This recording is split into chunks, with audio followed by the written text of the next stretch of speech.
दोस्तों नमस्कार। दोस्तों मैं ब्रजमोहन शर्मा हर बार की तरह आज फिर मैं आप लोगों के बीच में आया हूं और आप लोगों के लिए सुप्रीम कोर्ट का इतना लेटेस्ट अपडेट लेकर आया हूं जो देश के लॉ स्टूडेंटों के बारे में जो सुप्रीम कोर्ट ने निर्णय दिया है उसके बारे में मैं आप लोगों से चर्चा करने आया।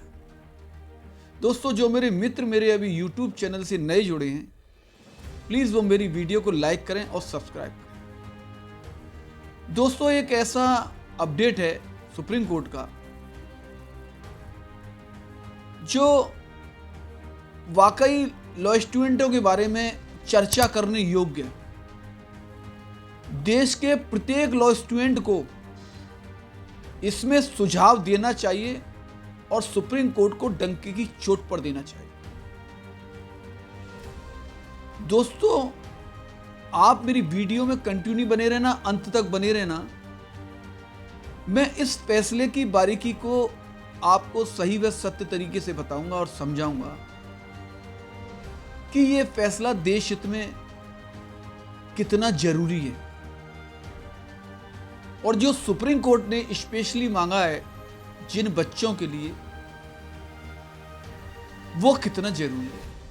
दोनों बातों को विस्तार से बताऊंगा क्योंकि मैं भी एक एडवोकेट हूं, मुझे भी ये पीड़ा है और मुझ पर भी इन नए लॉ स्टूडेंटों का दर्द देखा नहीं जा रहा।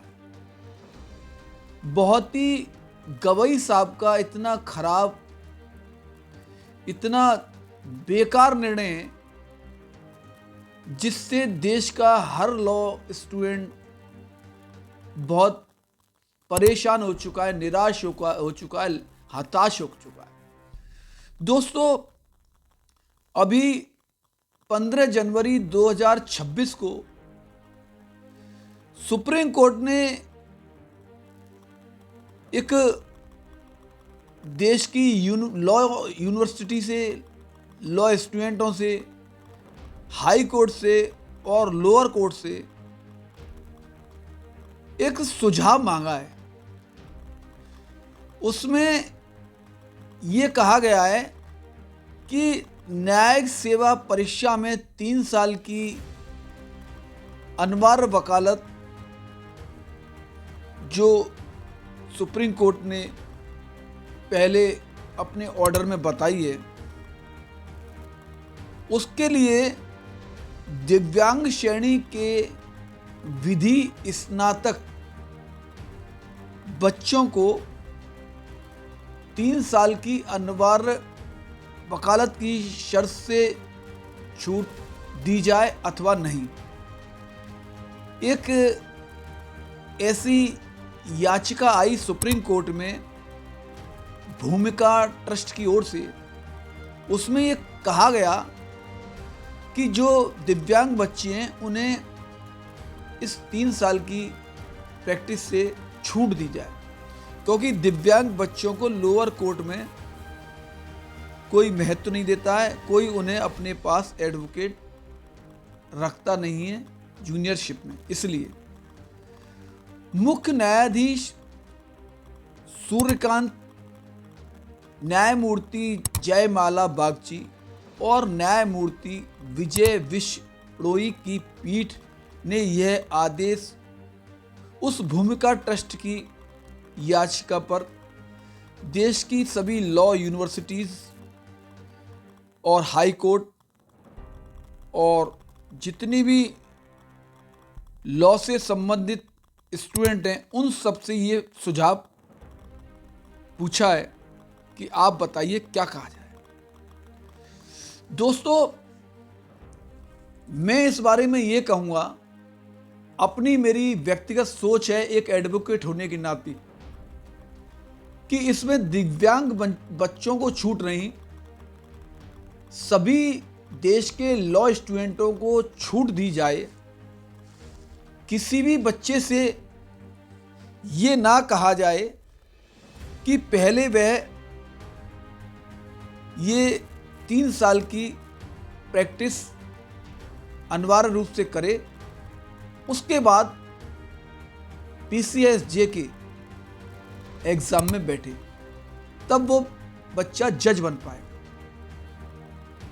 ये जो गवई साहब ने कानून बनाया देश में लॉ स्टूडेंट के लिए, ये बहुत गलत कानून है। ये बच्चों का भविष्य खराब करने वाला कानून है। दोस्तों, आप अगर गहराई से देखें और समझें कि अगर कोई बच्चा लॉ करने के बारे में सोचता है तो 18 वर्ष की आयु में वह 12th करता है, 5 वर्ष की आयु में वह लॉ करता है और 23 साल का हो जाता है जब तक, और 3 वर्ष की प्रैक्टिस करता है, यानी 26 का हो गया जो व्यक्ति 5 साल की लॉ करता है। और कोई व्यक्ति अगर 3 साल की करता है तो वो 27 साल में कर पाएगा। अब आप ये लगाइए कि जो व्यक्ति 27 साल में लॉ करेगा कंप्लीट प्रैक्टिस सहित, वो भी जब लॉ करने के बाद तुरंत वो अपना रजिस्ट्रेशन बार में करा दे, स्टेट बार में और लोकल बार में, उसके तुरंत बाद, तब जाके वह 27 साल में कर पाएगा। और अगर वह 27 साल में कर भी लेता है, कोई वैकेंसी जरूरी नहीं है 27 साल के बाद निकले आए किसी भी स्टेट में, वो 28 साल में भी निकलेगी, 29 साल में भी निकलेगी, 30 साल में भी निकलेगी, उसका वेट करना। और जरूरी नहीं है कि वो बच्चा उस कंपटीशन को क्वालिफाई भी कर ले, तो लगभग बच्चा 30 साल का हो जाएगा, अमून मान के चलिए। और 35 साल जर्नल एक बच्चे की, यानी सामान्य श्रेणी के बच्चे की आयु उसमें फिक्स है। आयु में कोई बढ़ोतरी और नहीं की गई है, ना आयु कम की गई है ना ज्यादा की गई है। 35 साल में करेगा, 3 साल और बढ़ा दिए उसने।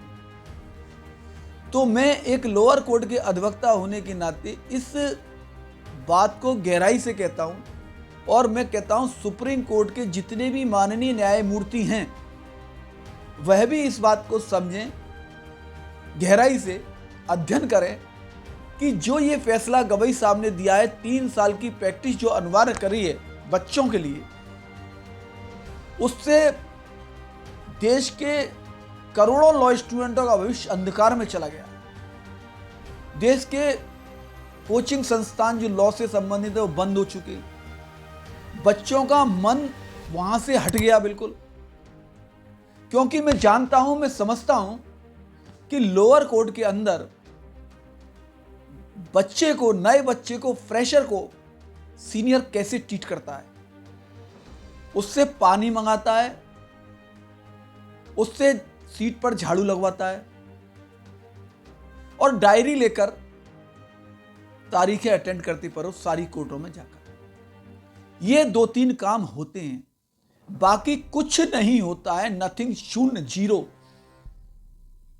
इसलिए सुप्रीम कोर्ट ने जो फैसला किया है, ऐसा लगता है कि एक तरफा बात सुनकर ये फैसला दिया, जबकि माननीय सुप्रीम कोर्ट पर हम सबको भरोसा है। जब भी कोई वह निर्णय करती है तो दोनों पक्षों को देखा जाता, पक्ष को और विपक्ष को। इस समय अगर देखा जाए तो इस निर्णय से देश के करोड़ों लॉ स्टूडेंटों को बहुत बड़ा नुकसान है, उनके भविष्य से सीधी खिलवाड़ की गई है। अरे आप बताइए, कोई व्यक्ति आईएएस करता है, पीसीएस करता है, आईपीएस करता है, एमबीबीएस करता है, इंजीनियरिंग करता है, सब में जितने भी मैंने ये सर्विस बोली हैं, इंडिया लेवल की सर्विस हैं सब, इनमें सब में बच्चे का सिलेक्शन होने के बाद ही उसे प्रैक्टिस दी जाती है, उसे ट्रेनिंग दी जाती है। अब आईएएस पर भी बहुत बड़ी जिम्मेदारी होती है, पीसीएस पर भी होती है, एमबीबीएस पर भी होती है, इंजीनियर पर भी होती है। उनको ट्रेनिंग बाद में दी जाती है, उन्हें प्रैक्टिस बाद में कराई जाती है, सिलेक्शन पहले हो जाता है।